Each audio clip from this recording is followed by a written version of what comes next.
ఉదయం వంశీ గారిని కంకిపాడు పోలీస్ స్టేషన్కి హనుమాన్ జంక్షన్లో ఉన్నటువంటి కేసు రీత్యా ఇక్కడికి విచారణ కోసం కస్టోడియల్ విచారణ కోసం కంకిపాడు తీసుకొచ్చారని చెప్పి అందరికి తెలిసిన విషయమే. మరి రాత్రి నుంచి శ్వాస అందక ఇబ్బంది పడుతుంటే హాస్పిటల్ తీసుకొచ్చారని టీవీల్లో చూసి, టీవీలో అన్నింటిలో కూడా వంశీకి అస్వస్థతగా ఉంది, కంకిపాడు హాస్పిటల్కి షిఫ్ట్ చేశారు పోలీస్ స్టేషన్కి అని చెప్పి టీవీలో వస్తుంది. అందరం పరిగెత్తుకుని వచ్చాం. డాక్టర్లను అడిగితే వైద్యం చేస్తున్నామండి, ప్రస్తుతానికి ఆక్సిజన్ అవన్నీ ఏర్పాటు చేసాం, కొద్దిగా స్టేబుల్ అవుతుంది, అంటే సీరియస్ అయితే మేమే రిఫర్ చేస్తాం కదండి. లేదు ప్రస్తుతానికి అంటే ఒక వామిటింగ్ కూడా అయింది. అది పోలీస్ స్టేషన్లోనే వామిటింగ్ ఎందుకు అయి ఉంటుంది, వామిటింగ్ ఎందుకు అయింది అంటే రకరకాల కారణం ఇన్వెస్టిగేషన్ చేయకుండా నేను చెప్పలేను కదండి, టెస్టులు చేయాలి, చూస్తున్నామని. ఒకవేళ అంటే రకరకాల కారణాలతో అంటే కడుపులో ఇబ్బంది అయినా లేదా బ్రెయిన్కి ఆక్సిజన్ తక్కువ అందినా వామిటింగ్ వస్తుంది, లంగ్స్లో కంజెషన్ ఉన్నా వస్తుంది, రకరకాల కారణాలు ఉంటాయి. ఏదన్నా నేను పొద్దున్న కల్లా ఇన్వెస్టిగేషన్ చేసి కానీ చెప్పలేము కారణం ఏంటనేది. ప్రస్తుతానికైతే ఆక్సిజన్ అయి పెట్టి ఇంజెక్షన్స్ అవన్నీ చేశాను, సెలైన్ పెట్టాను అని చెప్పారు. దాని మీద కొంచెం కుదుట పడిందని చెప్పని అంటే పోలీసు వారు కూడా సార్ ఆయన కస్టడీలో ఉన్నారు కాబట్టి మీరు బయటే ఉండాలి కాబట్టి అంటే సార్ పొద్దునే వద్దామని చెప్పని అందరం, ఆయన శ్రీమతి గారు కూడా ఇప్పుడు వెళ్ళారు, పొద్దున్నే మళ్ళీ వచ్చి ఎలా ఉంటుంది అనేది చూసుకుంటారని చెప్పని. ప్రస్తుతానికైతే స్టేబుల్గా ఉందని చెప్పి డాక్టర్ గారు చెప్పారు.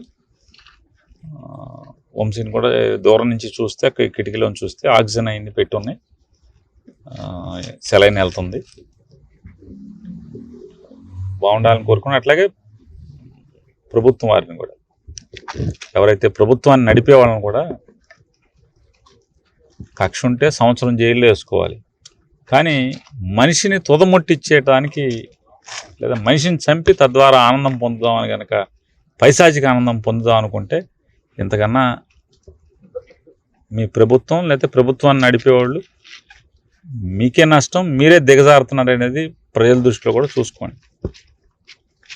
అంటే కేసు మీద కేసు, కేసు మీద కేసు, కేసు మీద కేసు, తప్పుడు కేసులు కొత్తగా తయారు చేసి మామూలు ఇంట్లో గబాలను అనుకోకుండా చుట్టాలు వస్తే అప్పుడప్పుడు అన్నీ తెచ్చి ఉప్మా వండినట్టుగా తప్పుడు కేసులు, మనం ఉప్మా వండినంత సులువుగా తప్పుడు కేసులు ఎఫ్ఐఆర్లు సృష్టించి కేసుల మీద కేసులు పెడుతున్నారు. కానీ ఆరోగ్యం బాగోనప్పుడు ఏ హాస్పిటల్కి వెళ్తే హాస్పిటల్లో బాగోపోయినా కూడా బాగుందని రాయించటం, ఇట్లా కస్టోడియల్ విచారణ అని పేరుతో ఈ రకంగా ఇట్లా చేయటం ఏముంది. కస్టోడియల్ విచారణ 2000 అప్పుడు తెలుగుదేశం ప్రభుత్వంలో తప్పు చేశాడంట, అప్పుడేమో సమ్మగా ఉంది చంద్రబాబు నాయుడికి లోకేష్కి, ఇప్పుడేమో దాని మీద పగలు తీసేయాలన్నారు. ఏది పాత చంద్రబాబు నాయుడు ప్రభుత్వంలో తప్పులు చేశాడంట, ఇప్పుడు పగలు తీస్తారంట, అప్పుడేమో సమ్మగా ఉంది మా ఆలేపు ఉంటే. ఇట్లాంటివన్నీ తప్పుడు కేసులతో విచారణ చేసి ఇది ప్రజలు హర్షించరు. ప్రజలు మంచిగా పరిపాలించండి రా బాబా అంటే వేసిన ఓటు ఎంతమంది వేల మంది వైఎస్ఆర్ కాంగ్రెస్ పార్టీ కార్యకర్తలను కొట్టడం, నడవలేకుండా చేయటం, ఎవడు కొట్టమంటే ఆడు కొట్టే స్థితికి వచ్చి తెచ్చారు మీరు. రేపైనా ఇట్టాగా ఉంటుంది అంటే జిల్లా హాస్పిటల్ బెటర్. అంటే రేపు డాక్టర్ గారు కూడా రేపు కండిషన్స్ ఇన్వెస్టిగేషన్ చేసి ఆ రోజు అంటే రేపు ఉదయానికి ఆరోగ్య పరిస్థితిని బట్టి ఏం చేయాలి, ముందైతే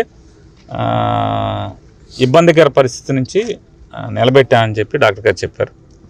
సో వైద్యాధికారులకు థ్యాంక్స్ చెప్తూ, అట్లాగే ప్రభుత్వాన్ని కూడా ఈ రకంగా ఆరోగ్యం పాడైపోయి చంపేసేదానికి ప్రయత్నం చేయటం కూడా ఇది పద్ధతి కాదు మీకు అని చెప్పని కూడా ఎవరైతే ప్రభుత్వం నడిపి ఇవన్నీ చోద్యం చూస్తూ ఈ ఉప్మా వండినంత సులువుగా తప్పుడు కేసులు కట్టించే పనిలో ఉన్నారో వాళ్ళకి చెప్తున్నాం. కేసులు కట్టుకోవటం వేరు, ఆరోగ్యం బాగున్నప్పుడు కనీసం హాస్పిటల్కి తీసుకెళ్లే పరిస్థితులన్నా ఉండాలనేది మా డిమాండ్. సార్ ఇప్పుడు ఆరోగ్య పరిస్థితి నిమిత్తం కూడా ఉన్నతమైనటువంటి ఆసుపత్రికి తరలించే అవకాశం ఉందంటే సహకరిస్తున్నారు. పోలీస్కి ఏం సంబంధం ఉంటుంది ఇందులో? పోలీసు ఏమో తీసుకొచ్చారు వాళ్ళు. ఇప్పుడు ఆ పోలీస్ స్టేషన్లో వాంతి అయి పడిపోగానే తీసుకొచ్చారు కదా. కాబట్టి పోలీసుని మనం ఇప్పుడేం తప్పుపడతాం? కంకిపాడు పోలీసుని తీసుకొచ్చి ఇక్కడ హాస్పిటల్కి తీసుకొచ్చారు. ఇక్కడ ఎవరో ఆయన రాజేష్ అని ఎవరు ఆయన పోస్ట్ గ్రాడ్యుయేషన్ చేస్తున్నటువంటి డాక్టర్ ఉన్నారు. ఆయన ఇమీడియట్గా చెప్తున్నట్టు రెస్పాండ్ అయ్యాను సార్, నేను ఆక్సిజన్ సఫిషియెంట్గా పెట్టాను, బాగానే తీసుకుంటున్నారు ఆయన. సో పారామీటర్స్ అన్నీ కూడా మెల్లగా స్టేబుల్ అవుతున్నాయి, సెలైన్ పెట్టాను, దానికి కావాల్సిన మందులన్నీ కూడా పెట్టాను అని చెప్తున్నాడు. పడిన తర్వాత ఇప్పుడు కొద్దిగా మెల్లగా ఇంప్రూవ్ అవుతుంది. మళ్ళీ చూస్తానండి. నేనైతే నాకు ఈ కేసులు ఈ కక్షలు మాకెందుకు ఉంటాయి సార్? మాకేం అవసరం? నేనైతే వంశీ గారిని శుభ్రం చేయటాకే ప్రయత్నం చేస్తున్నాను, నా శాయశక్తుల ప్రయత్నం చేస్తున్నాను. ప్రస్తుతానికి స్టేబుల్గా ఉన్నాడని చెప్తున్నాను.